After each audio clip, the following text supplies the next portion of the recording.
Among North America's 5 million plus Muslims are numerous doctors, engineers, scientists, teachers, and other professionals. Their contributions to our society have at times been as impressive as the Sears Tower in Chicago. As leading people in their fields, these Muslims are continuing Islam's civilizational legacy. The foundation of each mosque is the Muslim family. Thousands of families across the United States and Canada, from different nationalities and backgrounds, have come together to help establish their local mosques. It's not uncommon for these same families to assist mosques in other cities once their own is complete. In Islam, great care and attention is paid in keeping family bonds strong and secure. A basic test of Islamic character is how a Muslim treats his or her family members.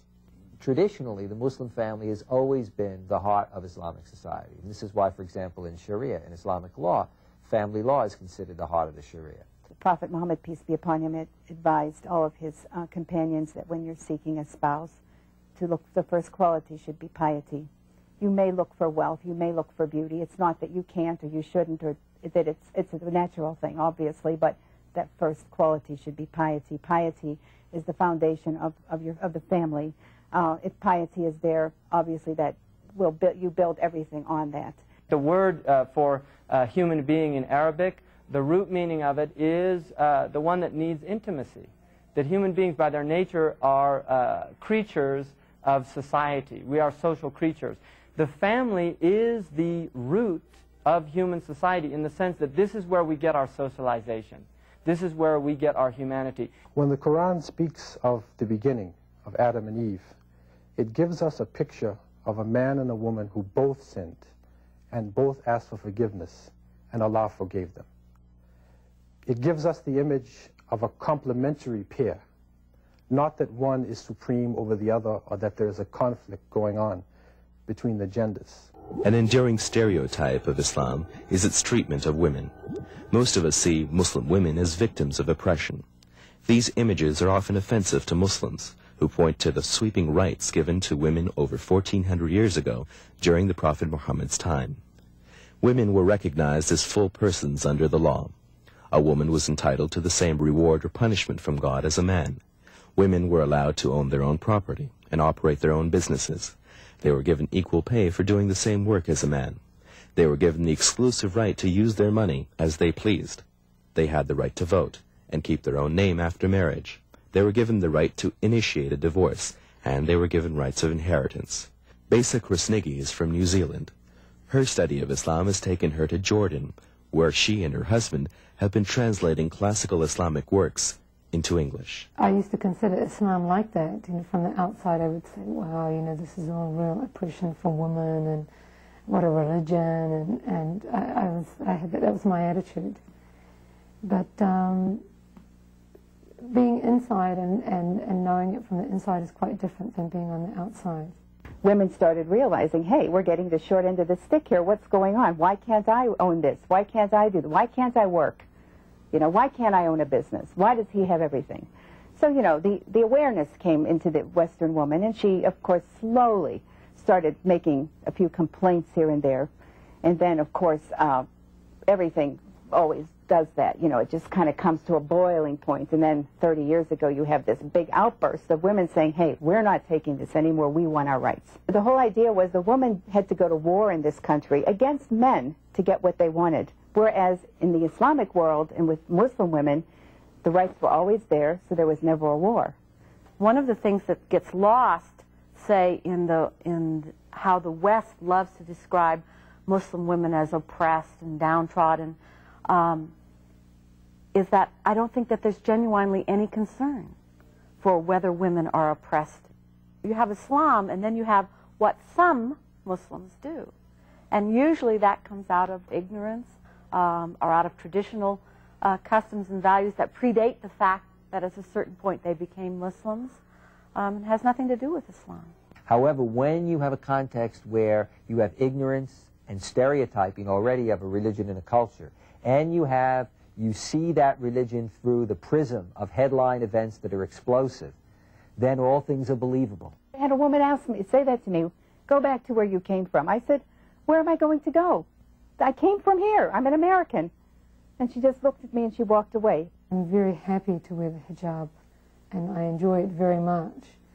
And I enjoy the respect with which I'm treated from wearing the hijab.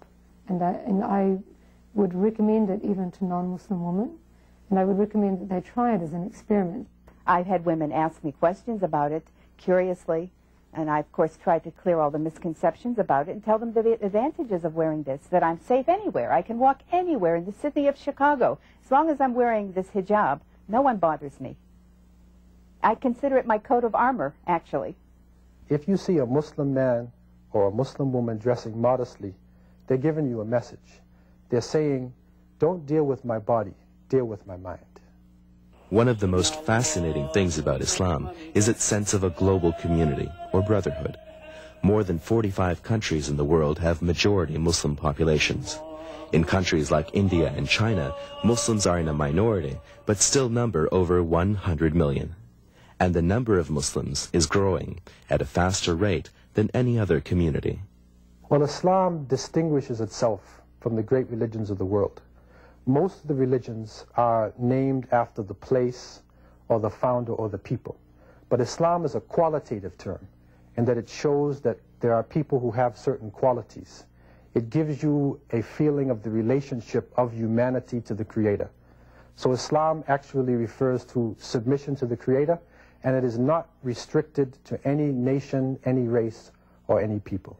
It is the universal way. The Prophet Muhammad said, those of you who do not show mercy are not shown mercy. So the Islamic society is one that is expected as an essential element in its humanity to show mercy to others. He allowed people to literally, quite literally, be themselves, but again within guidelines and parameters. So he had this vast array of people around him. He had Arabs, he had non-Arabs, he had blacks, he had light-skinned people. He had blind men.